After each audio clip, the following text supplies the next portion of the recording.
Okay everybody, today we're going to be making chicken stock in the pressure cooker. This is just actually a small culmination of a lot of, it's organising a process that I've honed over a number of years. So in this bag here, this is actually chicken trim. So the way that I often buy chicken, despite the fact that you see me bringing a whole chicken out of the oven from time to time in these cooking videos, what I normally do is I will buy a large pack of chicken thighs and then I will strip, sometimes all of them, sometimes about half of them. I'll strip the meat off the bones and also the skin as well, and I will put them into something like this. I also do the same with, if I've got chicken wings, there's a little bit on the ends that I like to trim off, and I will just put these into a bag in my freezer. Now, similarly, this is, you can see we've got bits of carrot, we've got bits of leek, we've got bits of onion, shallot in here. This is veg bones, and these two things are just going to go in together into the pressure cooker, and we're doing them from frozen, absolutely fine. This tends to happen like once a month in my household. So in here I have about 2 litres of water. Anyway, into that 2 litres of water I will put the chicken trim. I'm also going to put these additional vegetables.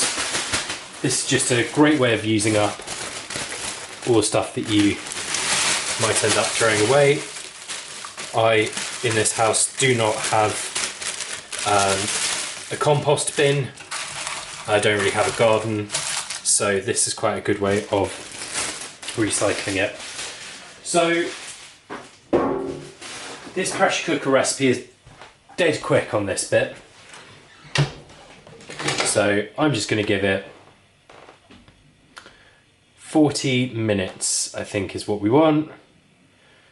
And obviously we're going to set the top of the pressure. And now it's going to take a little while to go up. So this is going to take an hour, and rather than coming back in an hour and having to reset all the filming and stuff, I'm just going to quickly talk you through what we're going to do afterwards and why I do it this way. Okay, so the reason I do this is because I don't always need stock, and obviously the freezer's a great way of keeping everything for a bit longer. I don't like to buy specific things for stock, and I also find that using raw bones that haven't been cooked make a much higher quality of stock.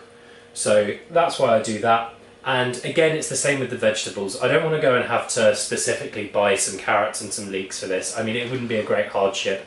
I could probably get enough carrots and leeks for about £1. But it just seems a bit wasteful when throughout the month I'm going to be cooking with carrots and leeks, and there are going to be parts of carrots and leeks that I'm going to end up throwing away.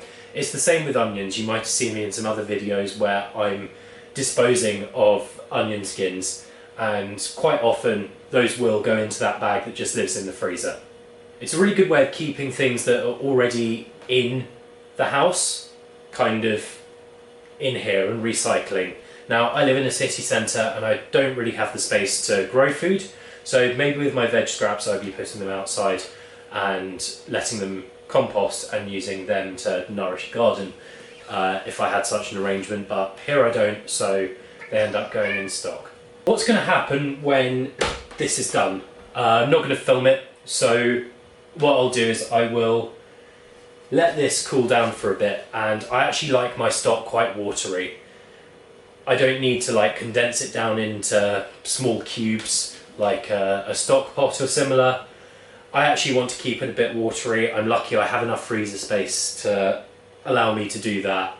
And to be honest, whenever I'm making something like a risotto or something like a bit larger, I always end up adding water anyway. So for me, there's no point in wasting gas or electricity on boiling that down further and reducing it when I'm just going to add it back in. I've got the freezer space, it doesn't really matter.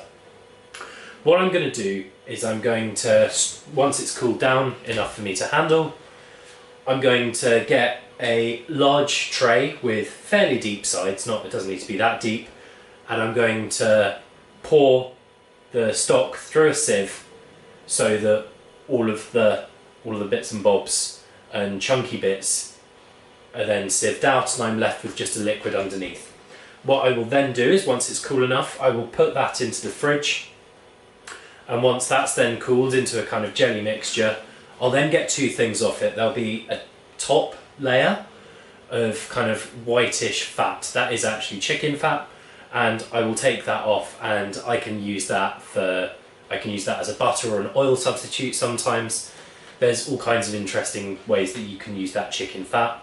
And then there'll be the stock underneath, which will be a brown colour, and that I will put into kind of old takeaway Tupperwares, and I will freeze that down.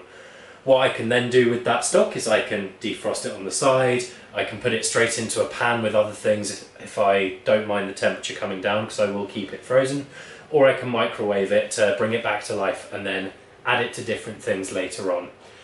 A little note on vegetables, because obviously that was very heavy on leeks and carrots and onions. These are just vegetables that I find work quite well. In a pressure cooker, there are certain things, especially peppers, that because you're taking them to such a high temperature, I'm not quite sure what happens. They tend to come out really bitter and kind of destroy the taste of it. Obviously, you can do this however you want. You can experiment with different things to try different flavours and make your signature stock. I should also note that you don't just need to use the veg bones. I personally have a bowl for onions and garlic in the kitchen, and in that bowl I will have, you know, the leaves and the skins of old onions and stuff that, I mean, they're not going off or anything, but I can just use that as well if I really want to. Anyway, that is it for right now. I hope you've enjoyed this, and yeah, give it a go yourself, because it's really not that hard. It's good having a stock of your own stock around, pardon the pun, and yeah, hopefully you enjoy it. Please do subscribe, especially if you want to see more videos of me using the Ninja. Mine's an 11-in-1, it doesn't have the temperature probe, but I've learnt a few things in the year or so that I've had it, and hopefully I can make life a bit easier for you. So thank you very much, bye for now.